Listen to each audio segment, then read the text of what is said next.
বন্ধুরা সবাই কেমন আছেন? চলে আসছি আমার বাইকেল নিয়ে খুলনার থেকে চলে আসছে আমাদের এই যে গুড্ডে পার্কে দেখার জন্য, যেটা হবিগঞ্জ ডিস্ট্রিক্ট এবং মাধবপুর জেলা। সেই রতনপুর বাস স্ট্যান্ড থেকে প্রায় 5 মিনিট সময় লাগে যে গুড্ডে পার্কে আসতে। আর সেই গুড্ডে পার্কের যে মসজিদটা দেখেন, আল্লাহর মসজিদটা অনেক সুন্দর দেখা যাচ্ছে মসজিদটা। এটা হচ্ছে মসজিদ। আর গুড্ডে পার্কের যে গেটটা আপনারা দেখতে পাচ্ছেন আমাদের পিছনে যে গেটটা, সেই গেট হচ্ছে আপনার গুড্ডে পার্কে বিশ্বরোড থেকে 1 মিনিট সময় লাগবে আপনারা গুড্ডে পার্কে আসার জন্য, যারা ঢাকা সিলেট বাইপাস রাস্তায়।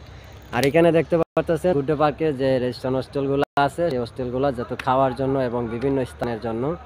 আর এই জায়গাটা দেখতে পাচ্ছেন সেটা হচ্ছে মেন রেস্টুরেন্ট হোস্টেল যেটা আছে, সেটা আপনার এখান থেকে 1 মিনিট লাগবে, আমার স্থান থেকে চলে যেতে 1 মিনিট সময় লাগবে। এখানে অনেক সুন্দর এবং ঝর্নার পানিগুলো ছিল, কিন্তু আজকে ঝর্নার পানি নাই, কারণ মেশিনটা সমস্যা হয়ে গেছে, তার জন্য কিন্তু ঝর্নার পানিগুলো বন্ধ হয়ে গেছে।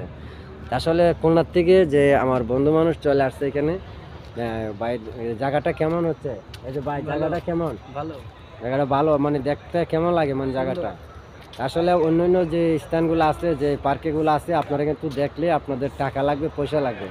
কারণ আমাদের এখানে ঢুকলে টাকা পয়সা লাগবে না, আপনি যদি কিছু খাওয়া দাওয়া করেন তাহলে সেটা বিল রাখা হবে, তার বিনিময়ে আর কিছু রাখা হবে না। এখানে দেখেন অনেকগুলা জায়গা আছে দেখার মতন, খুবই সুন্দর সুন্দর আকর্ষণ জায়গা আছে, দেখতে পাচ্ছেন বিশাল বড়। আর এদিকে আছে আপনার এই যে ফুল গাছগুলো এখানে বিক্রি করা হয়। এই দেখেন এখানে ফুল গাছ আছে, বিভিন্ন ফুল গাছ আছে, যেটা আমরা আগে ভিডিওতে দেখাচ্ছিলাম আপনাদেরকে, আগামী ভিডিওতে। এখন আবার নতুন করে আপনাদেরকে দেখাচ্ছি। দেখেন এই যে এরিয়াটা আছে সেটা আসলে ফুলের বাগান করলে সারা যায়। দেখেন বিভিন্ন ধরনের ফুল আছে, আর সেই ফুলগুলা কিন্তু এখানে বিক্রি করা হয়।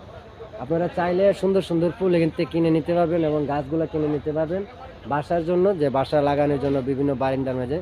অসংখ্য ধন্যবাদ। ভিডিওটা যদি ভালো লাগে ভাই অবশ্যই লাইক কমেন্ট করে শেয়ার করে জানাবেন ভিডিওটা কেমন হয়েছে। ধন্যবাদ, সবাই ভালো থাকবেন, সুস্থ থাকবেন, আল্লাহ হাফেজ।